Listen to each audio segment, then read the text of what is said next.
Muy buenos días, buenas tardes, buenas noches. Este es su programa Ventana al Día en su sección El Temple.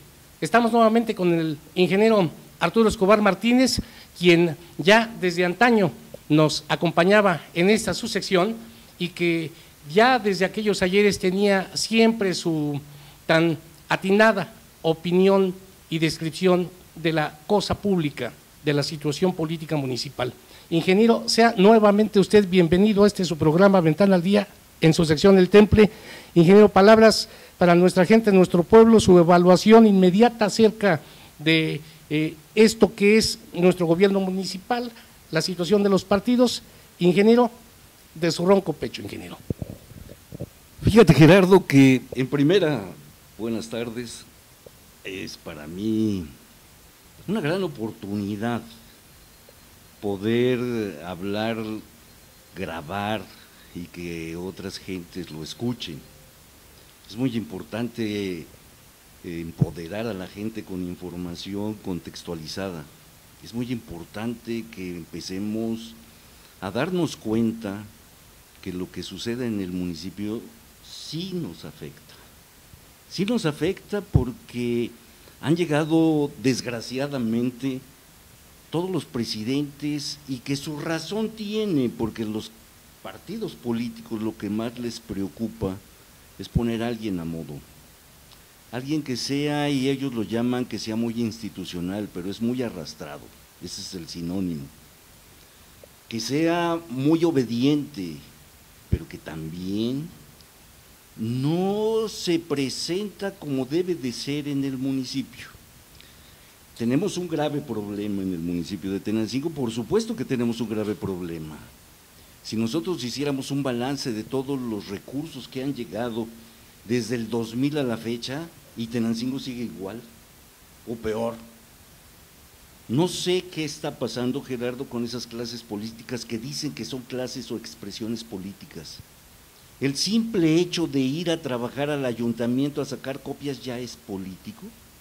Yo no sé qué esté pasando, pero sí es necesario dignificar la política, sí es necesario que la gente sepa con claridad y con mucha información quiénes son sus presidentes, quiénes fueron sus presidentes, qué hicieron y qué dejaron de hacer, y sobre todo que pudiéramos tener algo para evaluarlos si tuvieron tantita voluntad, si querían a su pueblo.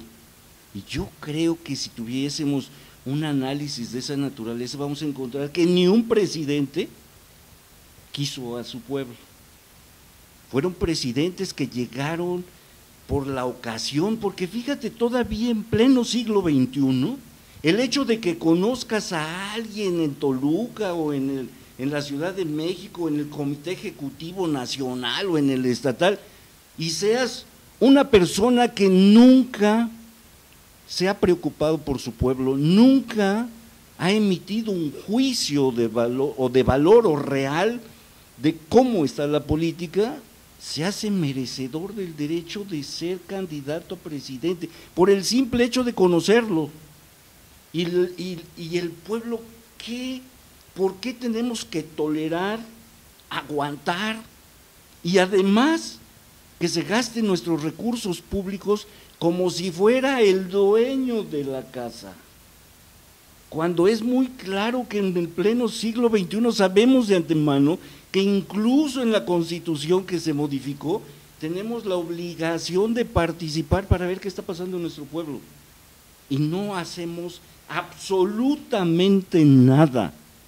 Es increíble la pasividad, es increíble el que no nos gusta la política, porque la política es sucia, la hemos dejado que sea sucia, la hemos dejado que nadie intervenga, pero sí, hay una serie de grupitos de personajes que se sienten los dueños de la política, de la política en Tenancingo. Ingeniero, usted prácticamente nos hizo mención de dos cosas importantes y importantes. Una, los candidatos. ¿De qué forma considera usted que debiera ser prudentemente y de manera correcta designados los candidatos, ¿qué perfil debieran tener? ¿Cuáles debieran ser las consideraciones para poder ser candidatos de algún partido? Que son entes políticos que viven y subsisten a través de recursos públicos. Y en segundo término habla usted de una autoridad. ¿Qué perfil? Ya una vez institucionalizado y legitimado a través del voto popular, ¿cómo es que debiera ser el ejercicio recto y correcto de un presidente municipal, en este caso, o de cualquier edil integrante del cabildo, sea síndico, síndica, regidores, regidoras? Fíjate que la primera pregunta es una pregunta muy interesante. Me haces recordar unas palabras de cuando cuando se abolió la esclavitud en Estados Unidos. Los negros, hubo gentes que dijeron, nosotros aprendimos a ser esclavos, a sobrevivir como esclavos, a convivir como esclavos, y ahora que nos dan la libertad nadie nos ha enseñado a ser libres. Aquí está pasando exactamente lo mismo. Todo el tiempo, vaya que no es muy lejos, cuando empezaron los partidos y hablar de democracia, todos nos enseñaron, nos prepararon, nos capacitaron, nos transmitieron una serie de cuestiones para que nada más fuéramos a votar, para prostituirnos y vender nuestro voto a favor de alguien. Y es muy claro que el que paga por el poder llega a cobrarse del poder. Y ahora que ya vemos un poquito más de democracia, ahora que ya vemos que es necesario participar porque no es correcto ni es permisible que alguien llegue y gobierne con esas características como si fuera el dueño de la casa. Entonces, necesitamos hacer muchos programas, necesitamos transmitirle a la gente lo más importante, ejercer su libertad. No sabemos ejercer nuestra libertad, mucho menos sabemos ejercer nuestro voto, mucho menos sabemos seleccionar a nuestros candidatos. Tan es así que no necesitas comprobación. Voltea a ver, cuando hay un proceso electoral, el tipo de gente que se postula como candidatos. Aquí en Tenancingo pareciera ser la madre de la prostitución de la política. Ya cualquier personaje, por el simple hecho de vender pollos en una oficina, ya debe de ser candidato a presidente municipal. ¿Y sus consecuencias? Bueno, pues lo vemos. Un Tenancingo con una actividad económica muy fuerte, que siempre la ha tenido, pero también nos damos cuenta que incluso un mercado de flores floreciente, importante, se fue por malas decisiones de los presidentes pasados. Pero dijera yo, ¿a dónde debemos de participar? Debemos de tomar conciencia de disponer de tiempo para poder plantear, corregir y exigir decisiones que van en contra totalmente del pueblo. Esa es mi contestación a la primera pregunta. La segunda pregunta, cuando ya llegan, yo creo que ahí podemos hilar o a lo mejor establecer un binomio. Ya se eligió, con todos sus errores, con todas sus carencias, con todo lo negativo de la política en un proceso electoral, con un árbitro, el IEM, que es lo único que se dedica más o menos a vigilar que se emita el voto y se cuente más o menos bien. Debiera de ser verdaderamente un árbitro a donde se dé a conocer los derechos reales de cada persona y no esperar que alguien denuncie que andan violando la ley. Ellos debieran de estar vigilando, y el caso está ahorita de la presidencia municipal actual, a donde ya los están obligando a los trabajadores a que vayan a realizar trabajos políticos, y eso es violatorio totalmente. Eso debiera estos institutos que fueron creados para vigilar y para sancionar, pero verdaderamente sancionar.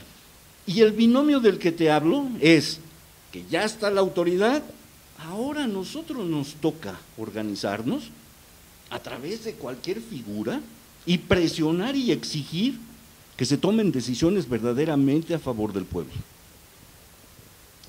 Ingeniero, menciona de manera contundente la situación de esa presión y coacción que en estos días se ha estado ejerciendo contra los servidores públicos en contra de su voluntad. Las citas que están realizando a partir de la presencia del nombre de la persona de Fernando Nava Juárez, yo desconozco en lo personal qué cargo ocupe dentro de la estructura orgánica municipal, desconozco si exista realmente una reglamentación acerca de sus funciones y atribuciones, pero está citando a personal del ayuntamiento para que en esta elección de los presidentes de seccionales del Partido Revolucionario Institucional PRI puedan ellos tener a bien de manera voluntaria exhortar a 10 vecinos para que el día 22 de octubre, en punto de las 6 de la tarde, asistan a votar por la persona que, por supuesto, de manera empática sea candidato a presidente de estos comités seccionales. De no ser así, la gente tiene miedo a esa represión, a esa coacción. No solamente, ingeniero, qué es lo que se opina al respecto, sino cuál debiera ser, por ética política, lo que debiera ser, en este caso, la autoridad, los regidores, por supuesto, de oposición que tenemos al interior. Desconozco si sea una contundente y afirmativa oposición, pero el caso es que ahí están como entes también de otros partidos políticos. Y en el caso de los trabajadores, el papel de estos, ingeniero. Es una pregunta, Gerardo, que de alguna manera mencioné anteriormente lo que está sucediendo en el ayuntamiento. Yo dejaría a los grandes conocedores de la ley, de las normas, qué debiera de hacer, por ejemplo, el IEM, qué pudiera hacer, por ejemplo, incluso la Comisión de Derechos Humanos del Estado de México, porque están vulnerando derechos humanos, la libertad de decisión, la libertad de participación. Pero dejemos, yo creo eso, yo me iría a lo que refleja el PRI en el gobierno, refleja pobreza. Porque si tuviesen ellos una verdadera propuesta y plataforma política, no anduvieran pidiendo que vayan a engañar a la gente para una votación determinada. Denotan que sigue siendo un partido que viene, como dice el refrán español, hay que sobarle el lomo al caballo para después montarlo. Y a eso van, a sobarle a la gente, aprovecharse de su ignorancia, porque somos ignorantes en política, a aprovecharse de la pobreza, del hambre. Eso no se vale. Y además obligando a trabajadores con un personaje que de hecho no lo ves que irradie tantita confianza, credibilidad, incluso tantita simpatía. Es un personaje que parece que lo pusieron pues para espantar a la gente. Y yo diría, para concluir este punto, porque es muy amplio y ojalá lo toquemos más adelante, este ayuntamiento con esas prácticas acedas y antiguas en la política, lo único que refleja es que verdaderamente no están reconociendo que la política está cambiando y las sociedades vamos a exigir otro tipo de política, la disertación, la propuesta, la plataforma real de participación, esos personajes que van a ser candidatos, que pasen por un tamiz de evaluación. Yo no sé por qué, y siempre lo he planteado, y si recuerdan en aquellos tiempos que grabábamos, era exactamente lo mismo. ¿Por qué para ir a participar a un evento de las Olimpiadas, pues me preparo, compito, participo, y si salgo seleccionado y tengo las características para ir a triunfar, me van a meter en ese equipo? Y aquí parece que es al revés. En lugar de ver a quién verdaderamente necesitamos apoyar, de quién verdaderamente trae esa convicción de servicio, verdaderamente trae algo que le viene a dar alivio a la economía de Tenancingo, es al revés. Nos vamos por el personaje que nos soba el lomo y después nos monta. Nos vamos sobre el personaje hasta más servicial e hipócrita de Tenancingo. Cerramos esta primera parte de esta su sección El Temple en su programa Ventana al Día W. Ahora nos puedes ver y escuchar en www.ventanaldia.com. Noticias, reportajes, musicales, entrevistas. Visítanos en www.ventanaldia.com, la ventana del sur del Estado de México para el mundo.